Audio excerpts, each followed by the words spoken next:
Hello friends, welcome back to Eva Rose recipes. ಇವತ್ತು ನಾನು ನಿಮ್ಮ ಜೊತೆ ಚಿಕನ್ ಪುಳಿ ಮುಂಚಿ ರೆಸಿಪಿಯನ್ನು ಶೇರ್ ಮಾಡ್ತಾ ಇದ್ದೇನೆ.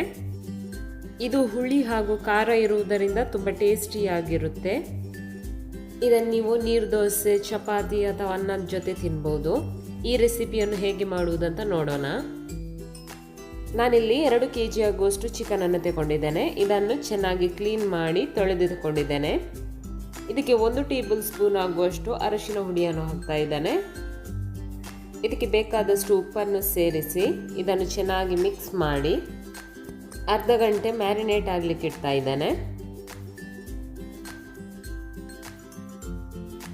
ನೆಕ್ಸ್ಟ್ ನಾನಿಲ್ಲಿ ಮಸಾಲಕ್ಕೆ ರೆಡಿ ಮಾಡ್ತಾ ಇದ್ದೇನೆ. ಕಾವಲಿಯನ್ನು ಮೀಡಿಯಂ ಫ್ಲೇಮಲ್ಲಿ ಇಟ್ಟು ಇದಕ್ಕೆ 20 ಉದ್ದ ಮೆಣಸನ್ನು ಹಾಕ್ತಾ ಇದ್ದೇನೆ. ನಾನಿಲ್ಲಿ ಬ್ಯಾಡಗಿ ಮೆಣಸನ್ನು ತಗೊಂಡಿದ್ದೇನೆ. ಮೆಣಸನ್ನು ಸ್ವಲ್ಪ ಹೊತ್ತು ಚೆನ್ನಾಗಿ ಫ್ರೈ ಮಾಡಬೇಕು. ಇದು ಚೆನ್ನಾಗಿ ರೋಸ್ಟ್ ಆಗಬೇಕು, ಅಷ್ಟರವರೆಗೆ ನಾವು ಇದನ್ನು ಫ್ರೈ ಮಾಡಬೇಕು. ಮೆಣಸೀಗ ಚೆನ್ನಾಗಿ ಫ್ರೈ ಆಗಿದೆ. ಇದನ್ನೀಗ ಸೆಪ್ರೇಟ್ ಪ್ಲೇಟಿಗೆ ತೆಗೆದಿಡ್ತಾ ಇದ್ದೇನೆ. ಅದೇ ಕಾವಲಿಗೆ 1 ಟೇಬಲ್ ಸ್ಪೂನ್ ಆಗುವಷ್ಟು ಕೊತ್ತಂಬರಿಯನ್ನು ಹಾಕ್ತಾ ಇದ್ದೇನೆ. 1 ಟೀ ಸ್ಪೂನ್ ಆಗುವಷ್ಟು ಜೀರಿಗೆ, 1 ಟೇಬಲ್ ಸ್ಪೂನ್ ಅಕ್ಕಿ, 1 ಟೀ ಸ್ಪೂನ್ ಆಗುವಷ್ಟು ಕಾಳು ಮೆಣಸನ್ನು ಹಾಕಿ ಇದನ್ನು ಚೆನ್ನಾಗಿ ಫ್ರೈ ಮಾಡಬೇಕು.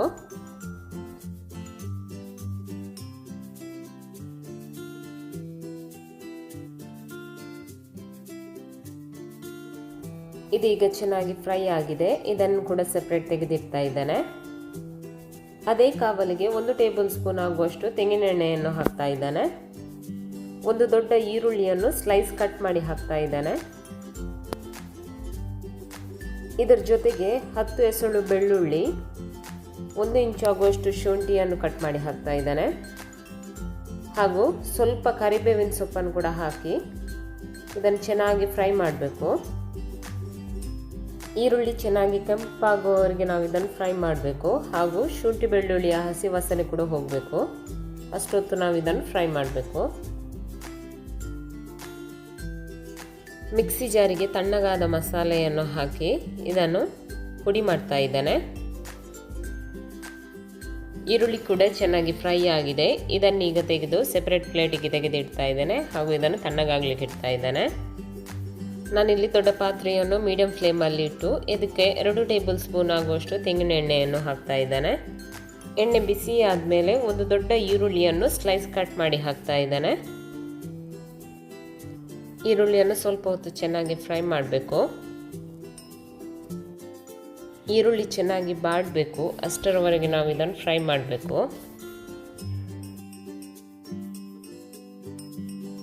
ಈರುಳ್ಳಿ ಫ್ರೈ ಆಗುವಷ್ಟು ಹೊತ್ತಿಗೆ ಉಳಿದ ಮಸಾಲೆಯನ್ನು ಗ್ರೈಂಡ್ ಮಾಡ್ತಾ ಇದ್ದೇನೆ. ಪುಡಿ ಮಾಡಿ ಇಟ್ಟ ಮಸಾಲೆ ಈಗ ರೆಡಿಯಾಗಿದೆ. ಇದಕ್ಕೆ ಫ್ರೈ ಮಾಡಿದ ಈರುಳ್ಳಿ, ಬೆಳ್ಳುಳ್ಳಿ, ಶುಂಠಿಯನ್ನು ಹಾಕ್ತಾ ಇದ್ದೇನೆ. ಇದರ ಜೊತೆಗೆ ಲಿಂಬೆ ಗಾತ್ರದ ಹುಳಿಯನ್ನು ಹಾಕ್ತಾ ಇದ್ದೇನೆ. ಇದಕ್ಕೆ ಬೇಕಾದಷ್ಟು ನೀರನ್ನು ಸೇರಿಸಿ ಇದನ್ನು ನೈಸಾಗಿ ಗ್ರೈಂಡ್ ಮಾಡಬೇಕು. ಇನ್ನೊಂದು ಸೈಡ್ ಈರುಳ್ಳಿ ಕೂಡ ಚೆನ್ನಾಗಿ ಫ್ರೈ ಆಗಿದೆ. ಇದಕ್ಕೆ ಮೀಡಿಯಂ ಸೈಜ್ 3 ಟೊಮೆಟೊವನ್ನು ಕಟ್ ಮಾಡಿ ಹಾಕ್ತಾ ಇದ್ದೇನೆ. ಟೊಮೆಟೊವನ್ನು ಕೂಡ ಚೆನ್ನಾಗಿ ಫ್ರೈ ಮಾಡಬೇಕು. ಇದರ ಹಸಿ ವಾಸನೆ ಹೋಗುವವರೆಗೆ ನಾವು ಇದನ್ನು ಚೆನ್ನಾಗಿ ಫ್ರೈ ಮಾಡಬೇಕು. ಮತ್ತು ಇದು ಸ್ಮೂತ್ ಆಗಬೇಕು, ಅಷ್ಟರವರೆಗೆ ನಾವು ಇದನ್ನು ಫ್ರೈ ಮಾಡಬೇಕು.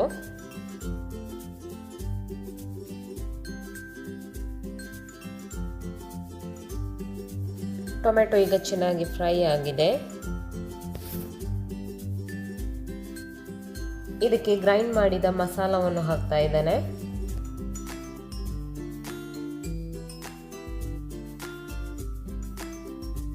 ಮಿಕ್ಸಿ ಜಾರ್ ತೊಳೆದ ನೀರನ್ನು ಕೂಡ ಸೇರಿಸ್ತಾ ಇದ್ದೇನೆ. ಮಸಾಲವನ್ನು ಹೀಗೇನೆ ಒಂದು 10 ನಿಮಿಷ ಬೇಯಿಸಬೇಕು. ಮಧ್ಯ ಮಧ್ಯ ಸ್ಪೂನನ್ನು ಹಾಕಿ ಮಿಕ್ಸ್ ಮಾಡ್ತಾ 10 ನಿಮಿಷ ಬೇಯಿಸಿದ್ರೆ ಸಾಕು.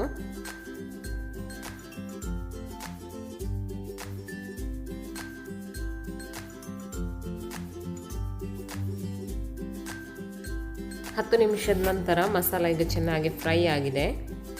ಇದಕ್ಕೆ ಈಗ ಮ್ಯಾರಿನೇಟ್ ಮಾಡಿಟ್ಟ ಚಿಕನ್ ಪೀಸಸನ್ನು ಹಾಕ್ತಾ ಇದ್ದೇನೆ. ಚಿಕನನ್ನು ಮಸಾಲ ಜೊತೆ ಚೆನ್ನಾಗಿ ಮಿಕ್ಸ್ ಮಾಡಿಕೊಳ್ಬೇಕು. ಚಿಕನ್ ಮಸಾಲ ಜೊತೆ ಚೆನ್ನಾಗಿ ಮಿಕ್ಸ್ ಆಗುವವರೆಗೆ ಚೆನ್ನಾಗಿ ಒಮ್ಮೆ ಮಿಕ್ಸ್ ಮಾಡಿಕೊಳ್ತಾ ಇದ್ದೇನೆ.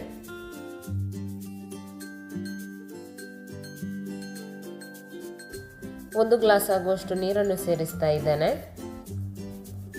ಜಾಸ್ತಿ ನೀರನ್ನು ಸೇರಿಸ್ತಾ ಇಲ್ಲ, ಯಾಕಂದರೆ ಚಿಕನ್ ಬೇಯುವಾಗ ನೀರು ಕೂಡ ಬಿಟ್ಕೊಳ್ಳುತ್ತೆ. ಇದನ್ನೊಮ್ಮೆ ಚೆನ್ನಾಗಿ ಮಿಕ್ಸ್ ಮಾಡಿ ಇದರ ಮುಚ್ಚಳವನ್ನು ಮುಚ್ಚಿ 30 ರಿಂದ 40 ನಿಮಿಷ ಇದನ್ನು ಬೇಯಿಸ್ಲಿಕ್ಕೆ ಇಡ್ತಾ ಇದ್ದೇನೆ. ಅರ್ಧ ಗಂಟೆಯ ನಂತರ ಮುಚ್ಚಳವನ್ನು ತೆಗಿತಾ ಇದ್ದೇನೆ. ಪುಳಿಮುಂಚಿ ಪರಿಮಳ ಸೂಪರ್ ಆಗಿ ಬರ್ತಾ ಉಂಟು. ಮೇಲಿಂದ ಸ್ವಲ್ಪ ಕೊತ್ತಂಬರಿ ಸೊಪ್ಪನ್ನು ಕಟ್ ಮಾಡಿ ಹಾಕ್ತಾ ಇದ್ದೇನೆ. ಗ್ಯಾಸನ್ನು ಆಫ್ ಮಾಡೋಣ. ತುಂಬಾ ಟೇಸ್ಟಿಯಾದ ಚಿಕನ್ ಪುಳಿಮುಂಚಿ ಈಗ ರೆಡಿಯಾಗಿದೆ. ನನ್ನ ಇವತ್ತಿನ ಈ ರೆಸಿಪಿ ಇಷ್ಟವಾದರೆ ವಿಡಿಯೋವನ್ನು ಲೈಕ್ ಮಾಡಿ, ಶೇರ್ ಮಾಡಿ ಹಾಗೂ ಸಬ್ಸ್ಕ್ರೈಬ್ ಮಾಡಿ. ನೀವು ಟ್ರೈ ಮಾಡಿ ಹೇಗಾಗಿದೆ ಎಂದು ನನಗೆ ಕಮೆಂಟ್ ಮೂಲಕ ತಿಳಿಸಿ. Thank you.